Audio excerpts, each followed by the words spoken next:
ప్రతిరోజు ఆ శక్తిని పొందుకోవాలంటే ఎలా చేయాలో దేవుడు చెప్పారు. ఆ శక్తి ఏమి చేయగలదో దేవుడు చెప్పారు. కాబట్టి నువ్వు నేను ఏమి చేయాలంటే ప్రతిరోజు ఆ శక్తి మీద ఆధారపడితే ఈ లోకంలో నువ్వు నేను ఆశీర్వదింపకుండా దేవుడు వదిలిపెట్టడు. ఈ లోకంలో నిన్ను నన్ను దేవుడు ఆశీర్వదించకుండా వదిలిపెట్టను అని ఈ రోజు నీతో నాతో మనతో దేవుడు ఆ దేవాది దేవుడు మనతో మాట్లాడుతున్నారు కదా. నిజంగా ఈ పునరుద్ధాన శక్తి మనలో ఉందని గ్రహించి ఆ విధంగా జీవిస్తే నిన్ను చూసిన ప్రతి ఒక్కరు దేవుడే నిన్ను ఆశీర్వదించారు అన్న సాక్ష్యాన్ని పొందుకుంటా. అది ఎంత గొప్ప సాక్ష్యం అంటే నీ పేరు కన్నా ముందు నిన్ను నన్ను చూసినప్పుడు ప్రతి ఒక్కరూ చెప్తారండి. దేవుడు ముందుగా దేవుడు పేరు చెప్పిన తర్వాత నీ పేరు చెప్తారు. అది ఎంత గొప్ప సాక్ష్యమో కదా. ఆ సాక్ష్యాన్ని దేవుడు నీకు నాకు ఇవ్వాలని ఆ పునరుద్ధాన శక్తిని దేవుడు నీలో నాలో ఉంచారు. ఆ పునరుద్ధాన శక్తి ఎంతో గొప్పది.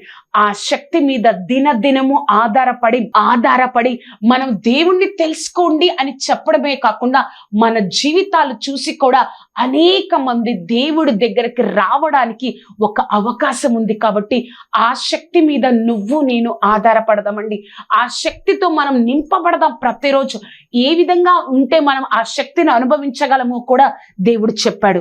కాబట్టి మనం అలక్ష్యంగా ఈ యొక్క మాటను మనం తీసుకోకూడదు. అలక్ష్యంగా ఏముందిలే అనుకోకూడదు. ఆ పునరుద్ధాన శక్తి మీద నువ్వు నేను ఆధారపడతాం.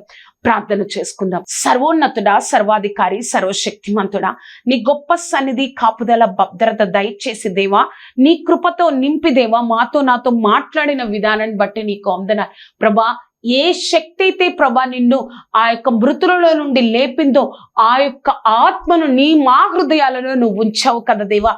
ఆ శక్తి మీద మేము ఆధారపడడానికి సహాయమును దయచేయండి. నీ కృపతో నింపబడడానికి సహాయమును దయచేయండి. నీ గొప్ప కార్యం జరిగించు దేవాది దేవా. తండ్రి పరిశుద్ధాత్మ దేవా, నీ కృపా రెక్కల క్రింద భద్రపరచయ్య, వర్ధిల్లింప చేయి దేవా. తండ్రి మాతో మాట్లాడిన దేవా, ఆ శక్తి మీద ఆధారపడడానికి మేము ప్రతి దినము ప్రయాసపడడానికి మాకు సహాయం దయచేయండి. నీ కృపలో వర్ధిల్లింప చేయండి. నీ నామాన్ని మహిమపరచుకో దేవా. నీ గొప్ప కార్యాన్ని జరిగించు దేవా. సర్వశక్తిమంతుడా, నువ్వు తోడేయండి, నడిపించు దేవా. వర్ధిల్లింప చేయి దేవా. మాతో మాట్లాడినందుకు వందనాలు. నీ గొప్ప కార్యం జరిగించినందుకు వందనాలు తండ్రి. ప్రతి ఒక్కరూ ఆ పునరుద్ధాన శక్తి మీద ఆధారపడి నువ్విచ్చే గొప్ప ఆశీర్వాదాన్ని పొందుకోవడానికి మాకు సహాయమును దయచేయండి. నువ్వే వర్ధిల్లింప చేయండి. నీ గొప్ప కృపను అనుగ్రహించండి. నీ నామాన్ని మహిమపరచుకోనండి. మాతో మాట్లాడినందుకు వందనాలు. నీ నామాన్ని ఘనపరుచుకున్నందుకు వందనాలు. నజరేయుడైన యేసుక్రీస్తు నామమున అడిగి వేడుకొంచున్నాము తండ్రి. ఆమేన్, ఆమేన్, ఆమేన్. ఈ యొక్క కార్యక్రమం మీకు ఆశీర్వాదకరంగా ఉన్నట్లయితే మీ యొక్క స్నేహితులకు, బంధువులకు ఈ యొక్క కార్యక్రమాన్ని పరిచయం చేయండి. అంతేకాదు నా గురించి, ఈ కార్యక్రమం గురించి ప్రార్థన చేయండి. పునరుద్ధాన శక్తిని మనం కొన్ని రోజులు మాత్రమే కాదు కానీ జీవితంలో ప్రతిరోజు అనుభవించాలని ఆ దేవాది దేవుడు కోరుకుంటున్నాడు. కాబట్టి మనము ఆ శక్తి మీద ఆధారపడదాం. ఆయన ఇచ్చే ఆత్మీయ ఆశీర్వాదాలు మాత్రమే కాకుండా ఈ లోక ఆశీర్వాదాలతో మనం నింపబడతాం. దేవుడు మిమ్మల్ని దీవించును గాక. ఆమేన్, ఆమేన్, ఆమేన్.